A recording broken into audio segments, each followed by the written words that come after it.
Hi, I'm Angus Cress Gillespie, your host for Old Ways in New Jersey here on East Brunswick Television. I'm here today with Roger Deitz of West Orange, New Jersey, who's among the most knowledgeable folk music writers in the United States today.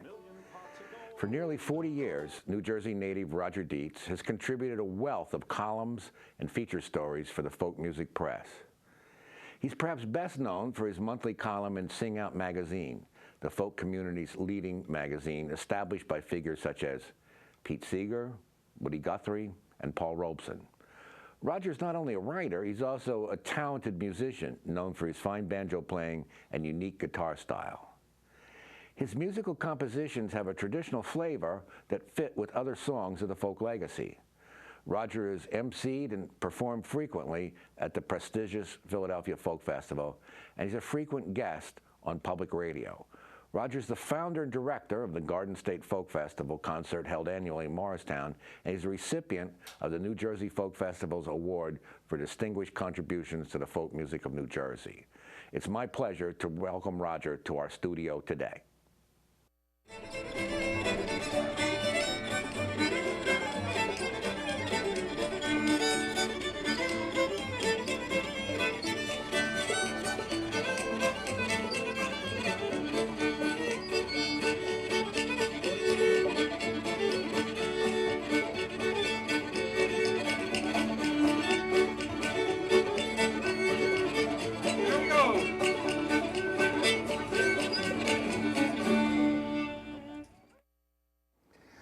Roger, I've seen photographs of you as a little kid playing the accordion, so that leads me to ask, what was it like growing up in Clifton, New Jersey?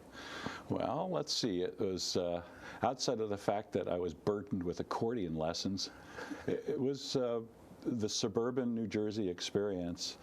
I had to take piano lessons when I was, I think starting at about age 6 or 7, because my mother knew some young piano phenom friend of hers who was taking pictures with Liberace and played beautifully, and well, she found this piano that was gorgeous piece of furniture, and she said, "You're going to take piano lessons." So I took piano lessons, then I took accordion lessons, and I didn't start to really learn how to play music until the lessons stopped.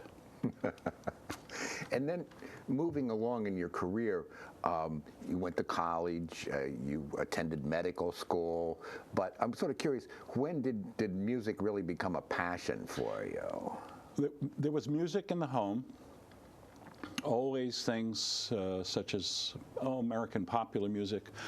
There were always Jerry Vale records. There wasn't folk music in being played much, even though I might collect the odd folk Well, your album. dad was a trumpet player, right? He had, at age 17, he had this distinction of being a Connecticut Yankee. He played trumpet for a while with Rudy Valley. When Rudy Valley had a radio show, I think at the Brooklyn Paramount Theater in New York, and my dad played trumpet for a little while with Rudy Valley. He had music sense. My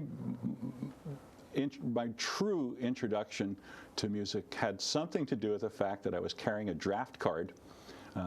I'm 62 now, so this was in the 60s, and was in that first draft lottery, which I believe was at the end of 1969. I was already in college, and that same year, a high school, college sweetheart gave me an album, gave me a recording of Judy Collins' 5th album, and that was a live concert from Town Hall. There were so many wonderful singer-songwriter selections that she had put on there, Thirsty Boots, and a song that I really love, The Coming of the Roads, written by Billy Ed Wheeler. And I listened to this album, and at the same time, all around me, the civil rights movement, women's rights movement, anti-war, and students being involved in protests, and this wonderful, beautiful, gorgeous Judy Collins vocal, and all of these superb songs. And I listened to these songs and I said, oh my goodness, look at the power of these songs, and is it possible that maybe I could do this, or could I write something this beautiful, this moving, coming together with me starting to play guitar and a fellow at college who had learned how to play the banjo. He had 6 months in bed recuperating from a motorcycle accident and played very nicely. He taught me how to play the banjo. All of this happening at the same time. Let me take you back to 1967. Okay, do that. And the Nitty Gritty Dirt Band. Right. Does that trigger anything in your imagination? Well, in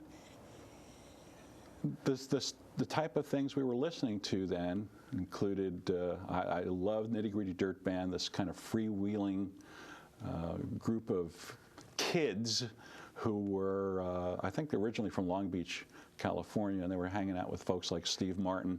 And they're kind of hard to categorize. Country, folk, rock, counterculture. Even still. Now they're more country, but they're crossover, they're folk, they play wooden instruments. And at the time, their first album, I think it was called Pure Dirt. It was on Liberty. But they were sort of jug band and sort of, they were trying a little pop. I saw them at the Troubadour in L.A. and I said, wow, I think I saw them with Janis Ian they were opening for Janis Ian. And I thought, what a wonderful, that's the kind of music I liked. Yeah. Wonderful. Do you know Buy For Me the Rain? I think I know Buy For Me the Rain, and one of the joys of playing this particular instrument, banjo, I frail it, which means I don't play bluegrass, I don't pick the strings. I hit most of the strings with the back of my fingers. And it's always interesting to take what then was a pop song or a semi-pop hit, maybe it was a top 20 song, and try to play it on the banjo. I always like to make it sound like it was an older song. Would you like to hear a little bit of that? Yeah, please.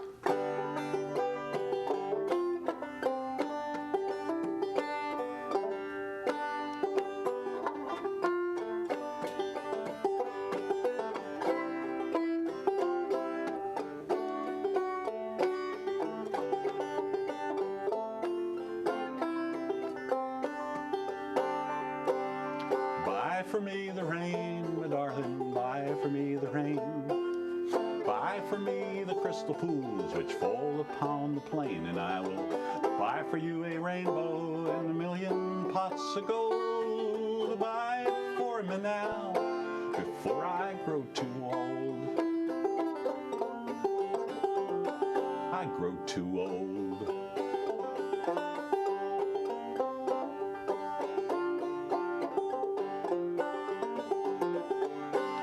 Buy for me the sun, my darling, buy for me the sun.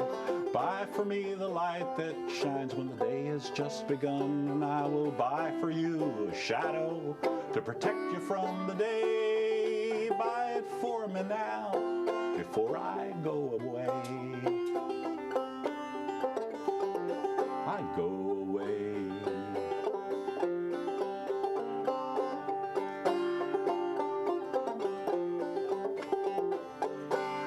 Buy for me a robin, darling, buy for me its wing.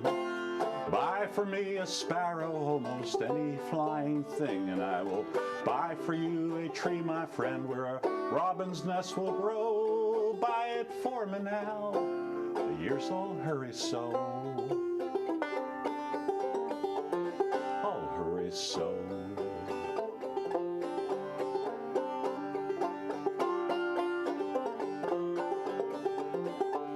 I cannot buy you happiness, I cannot buy you years.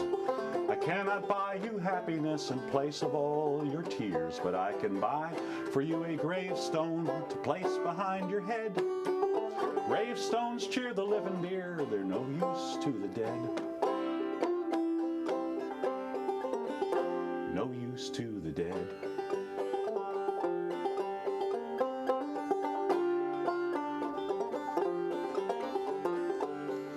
Buy for me the rain, my darling, buy for me the rain. Buy for me the crystal pools which fall upon the plain, and I will buy for you a rainbow, a million pots of gold. Buy it for me now, before I grow too old. I grow too old.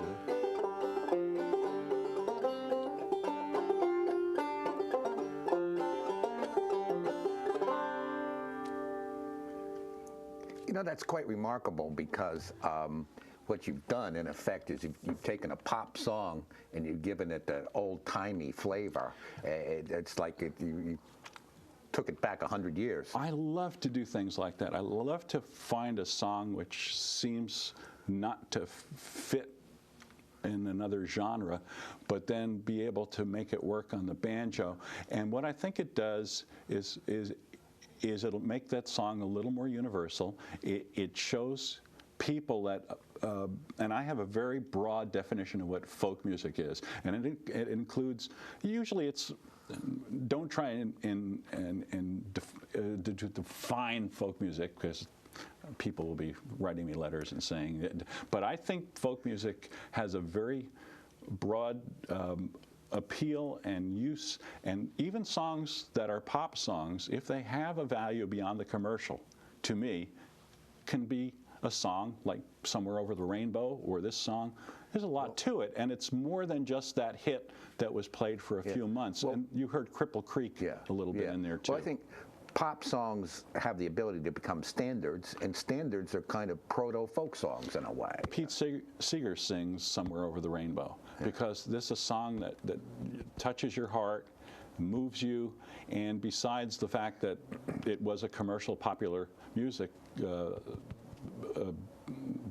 success beyond anything I would ever know, when you hear it, it makes you feel a certain way, makes you think a certain way, and it is a kind of moving song that could help move society forward. And this song, although it was a hit for just a little while, I find it could be a standard. There's no reason that it can't be a banjo tune. Well, to me, Buy For Me the Rain, on the one hand, yeah, it's a love song, but it's kind of a bittersweet love song because it has that message that death is out there, and so now's the time. It's sort of like Andrew Marvell. Well, when the singer-songwriter movement kind of started to take hold, and Dylan, and then the Billy Ed Wheeler, and the other people I mentioned on the Judy Collins album, and Joni Mitchell, when this became the way things were going in American popular music, the idea is to have the message, but not to slam someone over the head with the message, beat them over the head and say, oh, you've got to do this, you've got to do that, but we'll subtly, with poetry, and have it within the lyrics and the confine of a beautiful song. That's when you've really done something special. You've created a song that makes people think, but on the other hand, it stands alone as a song, and if you want to interpret and you want to listen to it and you want to realize, you want to move people, this is the kind of song that I think does more than just sits on the charts for a few weeks and then makes somebody some money. Yeah. You're a songwriter yourself, and one of your songs that stuck in my mind is Grandpa's Knife. It's really very powerful. Yeah. Can you tell us a little bit about that song and its origin? Grandpa's Knife was a song about that was first a piece of prose that I wrote. I had to write. I was on the Happy and Artie Traum's Bring It On Home radio show as a regular guest, and I'd have to write a story, write a song. So I needed to write something. I had just been in Malibu in 1989 at the founding meeting for the North American Folk Music and Dance Alliance. I think it's now called Folk Alliance International, but Folk Alliance for short. For Folk Alliance, right. And I was at the founding meeting, and I met some young lady from Indiana who, we talked about Indiana. We talked about the fact that her grandfather was ill, but we didn't talk about anything more than that. And that stuck in my mind, and when I got back home, I wrote this piece about the grandfather that I never knew. My mother's parents died before she was 1 year old. She was an orphan. My dad's father had left the family a long time before he was even out of high school. And so I never knew these people. So I wrote the grandpa that I had never known. And the odd thing about it is it's about a grandfather who's a whittler. So you had to use your imagination. Use my imagination, and without any prompting, then I sent it to this person in Indiana. I said, look, I just want you to know, talking about this, and it was about a whittler. She had never mentioned that was what his hobby was, and she sends back photocopies from 2 newspapers about the fact that he was the prize whittler of Indiana. I never knew that. So that was one of those cosmic things that happens. Almost like mental telepathy or ESP. It's almost scary. But I wrote the prose piece to read on the public radio show, and then I later on wrote a song. I could sing a couple of, we'd sit on the dock that's out at the bay, wood chips are flying every which way. Grandpa'd whittle down wood as he'd whittle down the day with his old dog by his side. That was the song, and I've played at the festival a number of times. And I could read you a few lines of how. Please do that. Yeah.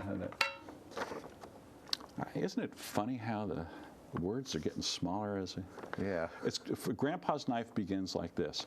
Somewhere there's a whittling knife in a drawer near a photograph next to an old, worn-out pair of socks. It was Grandpa's prized possession, besides me and Ma, that is. Better than his gold watch from the railroad with the Roman numerals and the fancy inscription for 50 years of dedicated service. Better than his old Chevrolet with the bad fuel pump and the polished fenders and the gear shift lever on the column.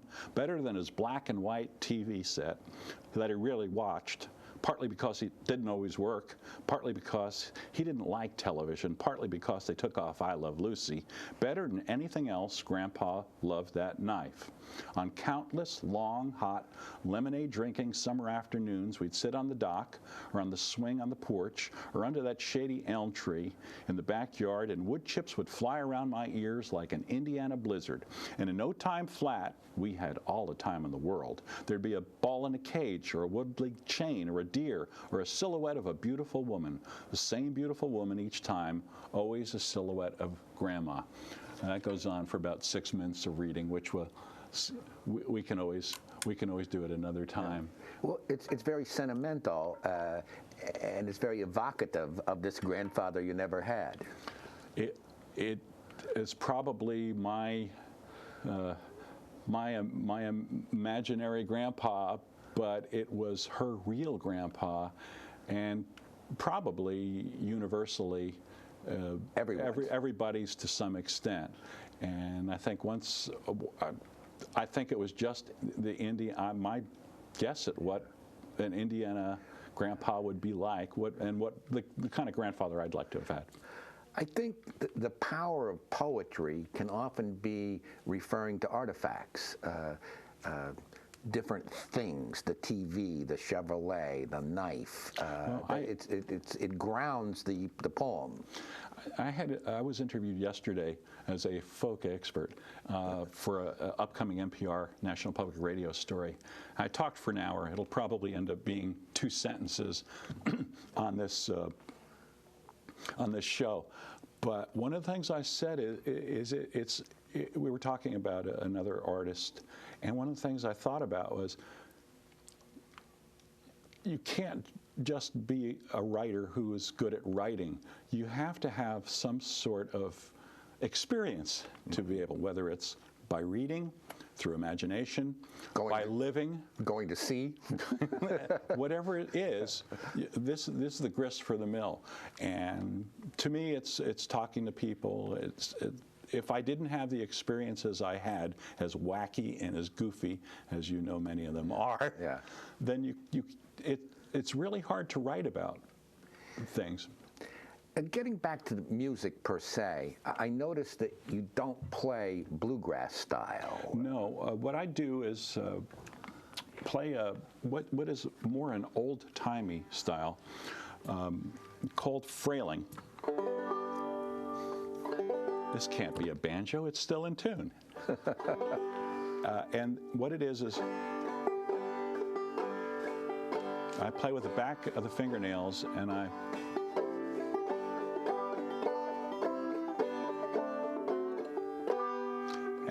hit the notes with the back of the hands. There's all sorts of styles. Pete Seeger plays a certain kind of style where he plays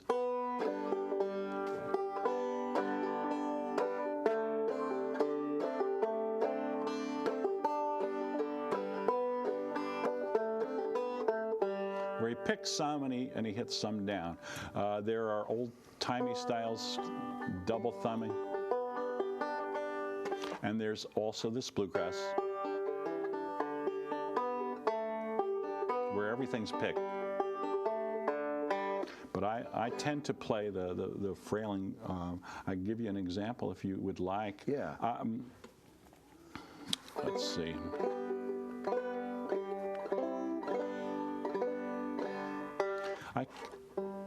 I could play simple gifts and incorporate a couple of different styles in it. First the double thumbing, then a little bit of the frailing, so you could see what the difference is. That's the famous shaker hymn. Shaker hymns, simple gifts.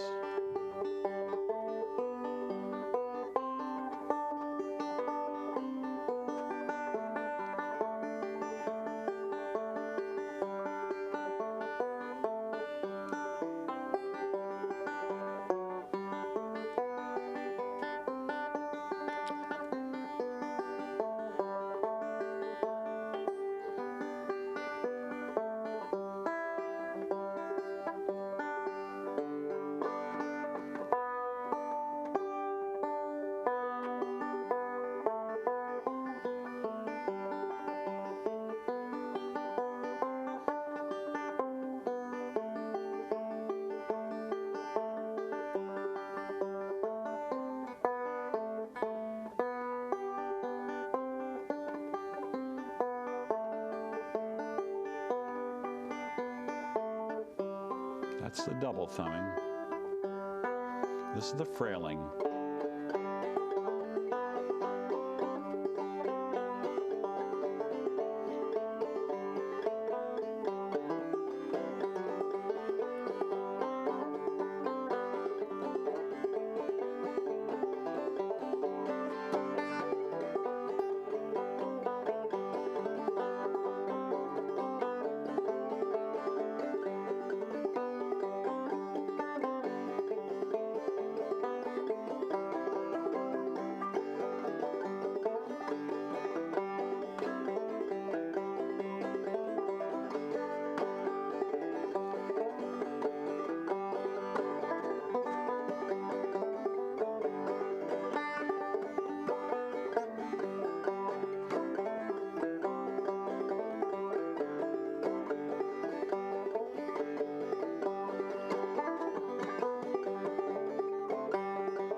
That's an excellent song to illustrate the difference between the two techniques. It also shows some of the things you can do because of the rhythm, bump titty, bump titty, bump titty, bump titty, which is what the fifth string does. It's a drone string. When we did Buy For Me the Rain, and when I do songs like this, you kind of have to change the song a little bit, squeeze it a little bit into the rhythm of the banjo. It's a little challenge, but it's always interesting because it does change the piece a little bit, and it's a nice song to illustrate because of simplicity of Simple Gifts. I've long been a regular reader of Sing Out magazine, and I admire your column on the back page. Thank you. But it leads me to ask the question, how did you get started with that column? Because it's very widely read. For many people, it's the first thing they read. Pete Seeger says it's the first thing he reads when he gets a magazine. As a matter of fact, anybody there are so many people who will tell me that they first turn to the back page and read my column. That's a nice thing. I've been writing that column since about 1995. I'm about to come out with a book called 15 Years of Sing Out with 56 of the columns, and probably we'll put some more into the book. I want to put the book on a CD with music, and it's just about to be released. And I had been writing for Sing Out feature stories for maybe about 20 years. I have been writing about folk music since 1973. My first column was in the Aquarian Weekly, which was out of Passaic, New Jersey, which was a music magazine, not a folk music magazine, but eventually some of the editors began to devote more and more space. And I said, oh, look, I can write. Well, I was a biology major as an undergraduate. I loved my English courses, and I loved to write. And I had wonderful professors at Fairleigh Dickinson University in Rutherford. And it always seemed like I was always arguing that the guy in the Cliff Notes didn't know what he was talking about. And this is really what Turn of the Screw is about. Yeah. But I didn't have the confidence to know. I went on to write for Frets magazine and for Acoustic Guitar magazine. I wrote for Billboard, Fast Folk Musical magazine. And isn't it true that the discipline of turning these out once a month is really good discipline? It was practice. Yeah. For Fast Folk particularly, they were long essays that let me write as long as stories I wanted to. I've always appreciated good humor writing, Benchley and Gene Shepard. I love to listen to Gene Shepard tell stories on the radio on WR. He's a great writer, and I always liked to write humorous. The discipline is not only having to well, it used to be on a typewriter, and then on a word processor, which made it a little easier. But looking at that blank screen, I've never had writer's block. The discipline is not just finding something to write about, but doing it as a good piece. I like to write with humor, so putting that in it. But to have a back page where you have to write, you can't continue beyond that page, and I always have to keep in mind there's a fellow who illustrates my column. So I usually have to write to about 750 words. So you have to come to the point. I have to come to the point, and I have a friend, Randy Poe, who's president of Lieber and Stoller Music Publishing, and he describes my columns as a three-parter. You know, first the introduction, then the ride, and then the conclusion, punchline at the end. He says they're all the same. And speaking of punchlines, we're out of time. Thanks a lot for coming out to East Brunswick. It was my pleasure, and it was an enjoyable ride, and thanks for getting to the point.